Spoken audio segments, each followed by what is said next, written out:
Hey everybody, I am making this video because I just had a little encounter with a wild critter, and it made me think about something that I've been wanting to talk about this for a long time, and it has to do with killing things.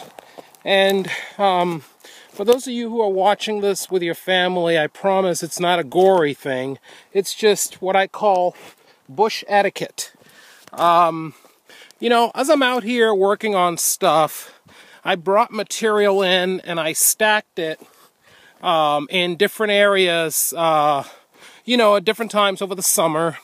And we've been fortunate in the Northwest up here that we've had almost 76 days straight without rain. So I've been able to leave the stuff out here. Now I was pulling this pile of OSB that I reclaimed. I was picking it up and taking it back into my storage area, and I'm going to walk the path with you and back into the woods a little bit, because I think a lot of you have never seen the backside of the woods. You've just seen out here the open area. But I had a couple of snakes down under the pile, and you know, I'll be honest with you, I don't like snakes, but I tolerate them. And these are, you know, little snakes. They're maybe about like, you know, 2-3 feet long, and more like 2 feet long, and you know, they're about as thick around as your thumb, and you know, black with little bright green yellow stripes down the side. You know, 2 of them almost look like racing stripes. You know, quick little buggers. And then there's different kinds of gutter snakes, and ones that look like maroon, short little things. All variations of little gutter snakes. Anyway, I wanted to make a video about, some people get freaked out about that kind of stuff and they want to kill everything that they don't like. I really encourage you not to do it. All right? Don't destroy life unnecessarily if you're not a threat or if you don't have to. And let me explain a couple of things. I want to just talk about this for a little while. You know, they exist in their environment. We have come into their environment. By the way, this is where I'm piling up some of my reclaimed collections. This stuff is being staged for another cabin I'm going to build right over here in this clearing. You see where that little mound is right there? I'm going to be clearing that out, actually just a little bit in front of it. Behind this tree, and a little bit in front of it, I'm going to be clearing it out and putting up a another cabin over there. In fact, this area will have 7 cabins going along the perimeter. But back to my thing about, you know, not killing things unnecessarily. You know, we have a different food chain than they do, right? Most of our stuff we eat and stuff that we, excuse expression, we prey on, we raise or we domesticate, right? Or we buy or we grow. We are not in their food chain, and they're really not in our food chain. And it is important that you try to think about the separation. You know, we're sharing a space with them, but we don't have to destroy them because they are in their ecosystem. And if predation takes them, meaning if a hawk takes a snake, such is life. But you shouldn't kill them unnecessarily because they serve a purpose. They manage a lot of the bugs, the rodents, whatnot in this type of environment.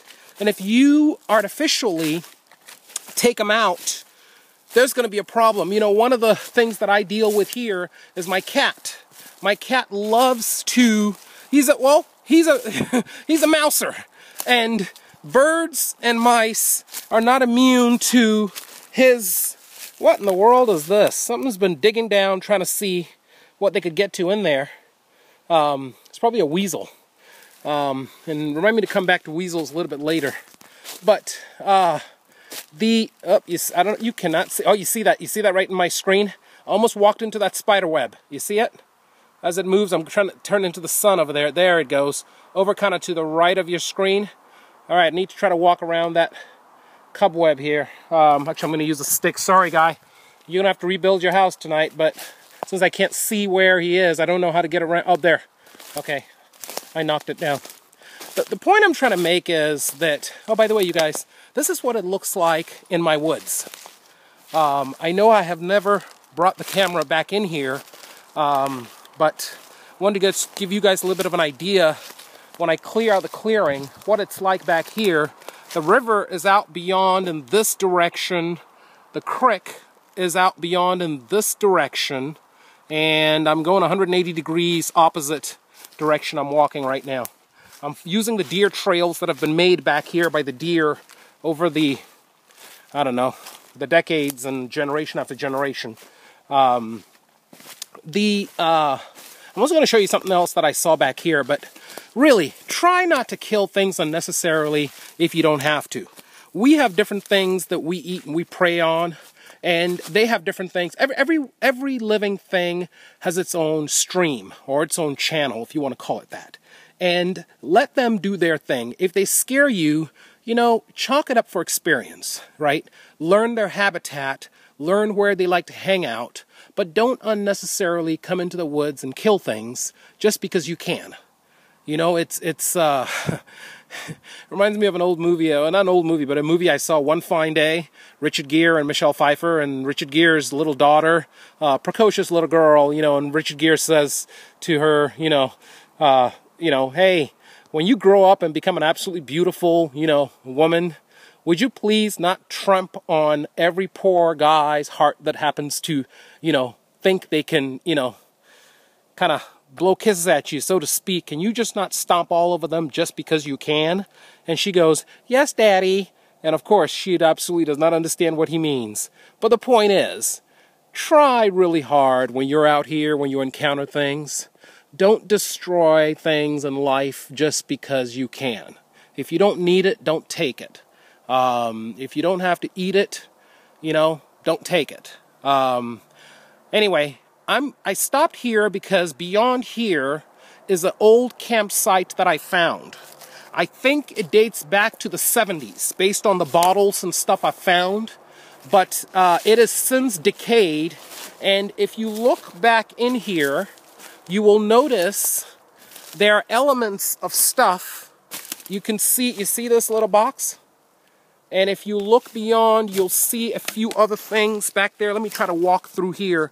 And I say it's back to the 70s because of obviously some dates I've seen on a few things. The vintage of jars and whatnot that I've seen. Maybe older than that. But the point is that I think glass, 60s, 70s. I'll show you something that's interesting. Sun does not get back here, and I say the 70s because I'm looking at old plastic containers that cannot be from any time further than that. This area here looks like it collapsed and or it's become degraded, but I have also seen signs of people squatting here over the decades. For example, this container here is not from the 70s. It's an old gas container, but it has completely faded from being out here in the rain. And it says on it, Eagle, GI Jug. Maybe this is the color it was. Maybe it comes from the old, maybe it's from an old, what's the term I'm looking for? Military surplus place. But the point is that they're old. There's an old structure under here. There are old timbers and whatnot. The thing is collapsed. And I found it a while back. At some point, I'm going to try to excavate it and see what else is under here. But there are some interesting things that I found on this property back here in the woods that I think everybody had forgotten. Some of these timbers, the old ones that I've seen, you know, that came down way back in the day, are massive. And there's a good reason that I have not brought the camera back here in the past. There are many reasons. I won't really get into them right now, but there are things back here that have surprised me as I have explored the land. And some of it, as the old saying goes, it's a good idea to keep your mouth shut about. There is, oh my goodness. Now look at this. This is something different. You see all this? Something has been making, what is this? Okay, you're discovering something that I'm discovering. at the same time. It looks like wood shavings or wood chips. Oh, I see what it is. Some guy has been burrowing. Can you see the old hole right there? It's a bird, a woodpecker. He's been making a hole in the old log and living in there. Bet you he's in there. That's what that is. All right, let me back away so that I don't scare away a critter from his home. This is part of why I don't come back here. There are a lot of critters back here that I've discovered that I don't like to disturb. There is also a black bear and his cubs that I guess the black bear decided to den in this area this past spring, and they spend a lot of time back here, and I have intentionally left them alone just because, well, as you can imagine, it doesn't make sense to disturb them. They're on the other side of the creek, so I let them stay there, and I stay on the other side, and we peaceably coexist. Now, I want to show you something else. This is another campsite from a squatter of some sort that was abandoned here a long time ago, and I love this campsite because well, it's got the old hibachi, but what I love about it is, look at the flat stone that they found to put up and use to reflect the fire. At some point, I'm going to pull up these stones because they are beautiful.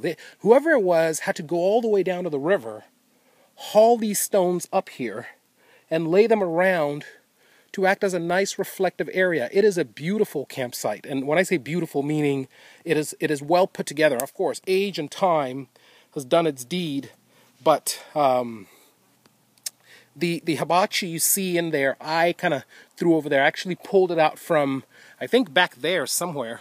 And I think the hibachi, either somebody used it back here, or it might have been washed here by a flood a long time ago.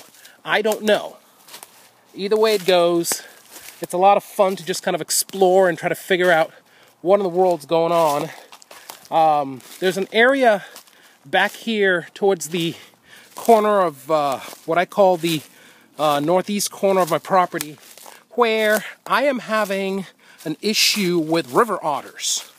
They have been harvesting some of the smaller trees like you wouldn't believe. Every time I come out here, I find one that has been felled by them, and you know, it's telltale signs. You know, you see the toothpick end, as I call it, where they have chewed up one end, and you can see the, you know, the nub sticking up, and usually it just falls over, and eventually, you know, they pull it into a dam to dam the river. But you know, it's a natural process, so I let it happen. But it's just been bugging me because I keep thinking to myself, dang it, are they going to move on? All right, I'm going to stop this and do part 2.